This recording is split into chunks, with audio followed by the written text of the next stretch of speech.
For today's video, may quick tutorial tayo ngayon on how to cash out and verify GCash account. So, marami kasing namang problema dito kung paano nila i-cash out yung GCash nila kahit hindi verify. Marami kasing nare-reject yung valid ID at meron naman yung mga taong walang valid ID para makapag-verify. So guys, sample, ito yung GCash account natin kahit hindi verify. So makikita nyo po, ayan, pag pinindot natin yung send money, so hindi tayo makakapag-send. So ito po yung GCash natin na hindi verify. Ayan, makikita nyo po na basic level lang siya. Ang una nyo pong gagawin ay maghanap muna kayo ng tindahan na nagka-cash out ng GCash account kahit hindi verify. Maghanap muna kayo dyan sa lugar nyo.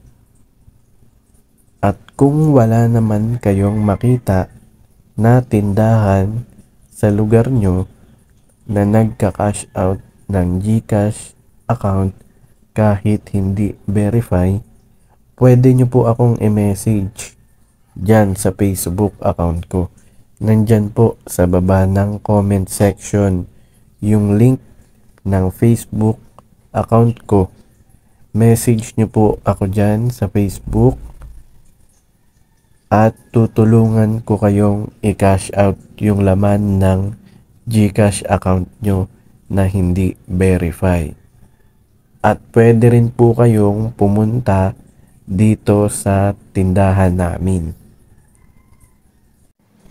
Pero kung meron naman kayong tindahan na nakita dyan sa lugar nyo na nagka-cash out ng GCash account kahit hindi verify, ganito po yung gagawin nyo.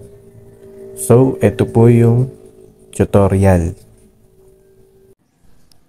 Sample guys, ito po yung account natin na hindi verify. So, makikita nyo po na kapag pinindot natin yung send money, ayan po, lumalabas verify your account.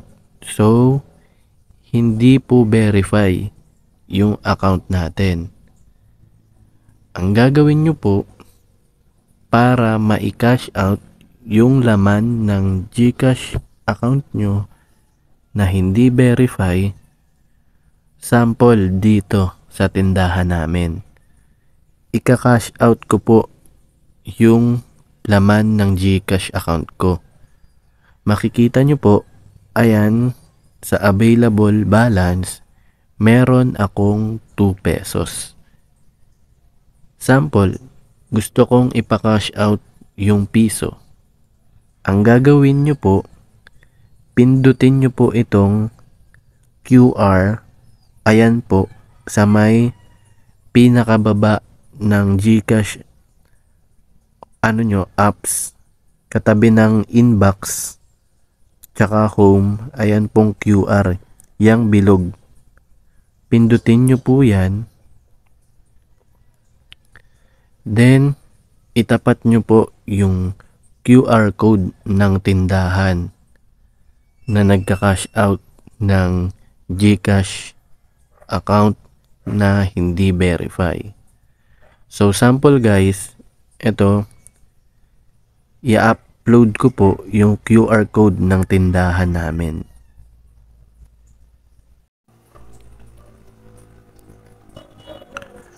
So after ko po na i-scan yung QR code ng tindahan namin, ay lalabas na po itong for payment.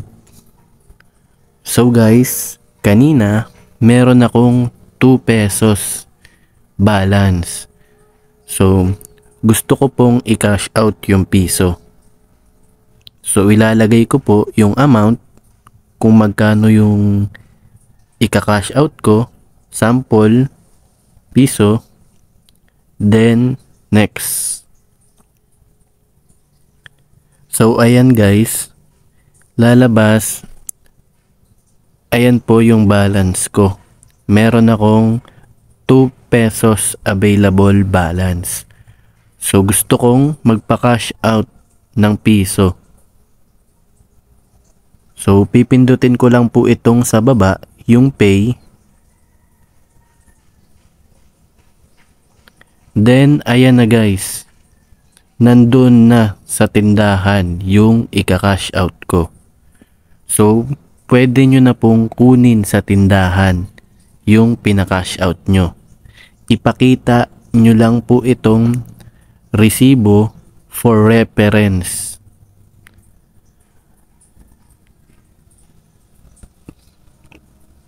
So guys, kanina meron tayong 2 pesos balance. So, na-cash out ko na po yung piso. So, ganun din guys yung gagawin nyo sa tindahan. Pag nakahanap kayo ng tindahan sa lugar nyo na nagka-cash out ng GCash account kahit hindi verify. So, successful naman guys na na-cash out natin yung balance ko sa GCash account ko na hindi verify. So, ayan guys, so, kahit pindutin ko yung send money, hindi siya makakapag-send kasi hindi verify. So, ganun lang guys yung gawin nyo para makapag-cash out kayo ng balance nyo sa GCash kahit hindi verify. Maghanap kayo ng tindahan na nagka-cash out ng GCash account kahit hindi verify. So guys, kung wala naman kayong makita na nagka-cash out ng GCash balance sa GCash account kahit hindi verify, pwede nyo po akong i-message dito. Ayan po yung Facebook account ko. Message nyo lang ako guys. Diyan sa Facebook. Nandyan sa baba ng comment section yung link ng Facebook account ko. Message nyo po ako kung wala kayong makitang tindahan na nagka-cash out ng GCash account na hindi verify. Pwede po kayo magpa-cash out dito sa tindahan namin. At kung malayo naman kayo, ise-send ko yung cash out nyo sa verify na GCash. So, yun lang guys. Sana naturuan ko kayo at may natutunan kayo on how to cash out and verify GCash account. So, yun lang guys. Salamat sa panonood.